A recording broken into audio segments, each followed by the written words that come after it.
Everybody. Hey, everybody. So we're in chapter 3 of the Power of Positive Thinking. Chapter 3 is called How to Have Constant Energy. He starts this chapter by quoting Isaiah 40 and 31. But they that wait upon the Lord shall renew their strength.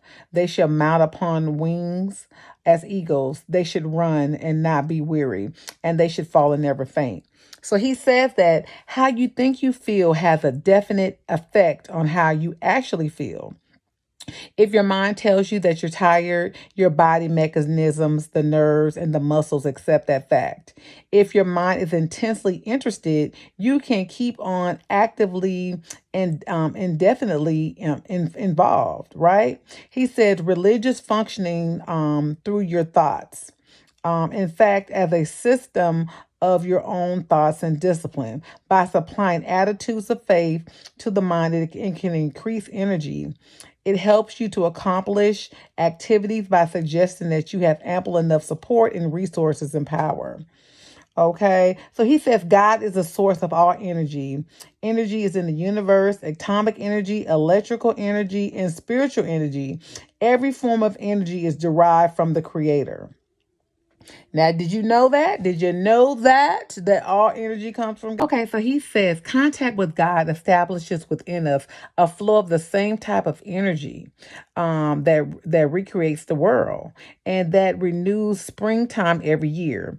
When a spiritual contact with God is through the thought process, the divine energy flows through the personality, automatically renewing the original active act. Okay. The original, creative act. When contact with the divine energy is broken, the personality gradually becomes depleted and the body, mind, and soul and spirit. Okay. So we need to be tapping into the main source of energy.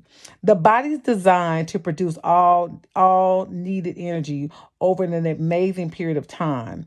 If the individual takes reasonable care of their body from the standpoint of proper diet, exercise, sleep, no physical abuse, the body will produce and maintain astounding energy and sustain itself in good health.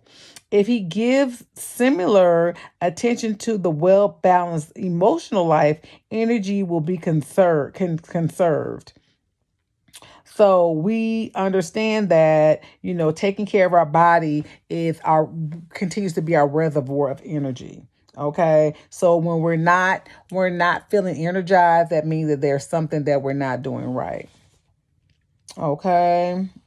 So it is so much that was in this packed in this chapter. I like where he did this prayer point. He said, "Dear God, you are the source of all energy. You are the source of the energy in the sun and the atoms in all flesh, in the bloodstream, in the mind. I hereby draw energy from you as from illuminable sources." Then practice believing that you are receiving that energy. Keep in tune with the infinite.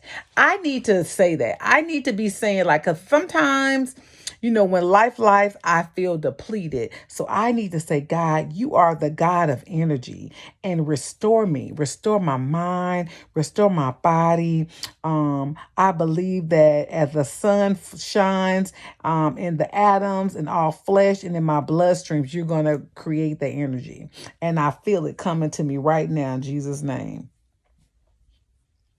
I love that. He says you don't have to be tired. Get interested in something else.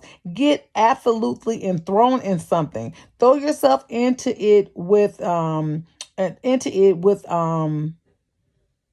sorry. So I like he says, you only lose energy when life becomes dull in your mind. Your mind gets bored and therefore tired of doing nothing. You don't have to be tired. So get interested in doing something. Get absolutely enthralled in something. Throw yourself into it with abandon. Get out of yourself. Be somebody. Do something. Don't sit around moaning about things, reading the paper and saying, why do they do what they do? He says, do something. I love it. You hear me? I love it. Let me see what else was going on in this chapter. It's so much going on in this chapter. He also talked about forgiveness, and he says, make sure when you forgive, do it sincerely. He said because it's a drainer. He said, and when you forgive, it gives relief to your body. Okay, so he said, you'll be astonished at how, when the double weight was lifted from your mind and your personality, once again, you can function normally after you forgive. You can sleep better. You have peace. You have strength. You have energy quickly returns, all with forgiveness. Okay. He says, so if you have guilt, you need to go and forgive. Forgive that person, forgive yourself. Okay. And so I wrote down Philippians 2:5. Let the mind be in you, which is also in Christ Jesus.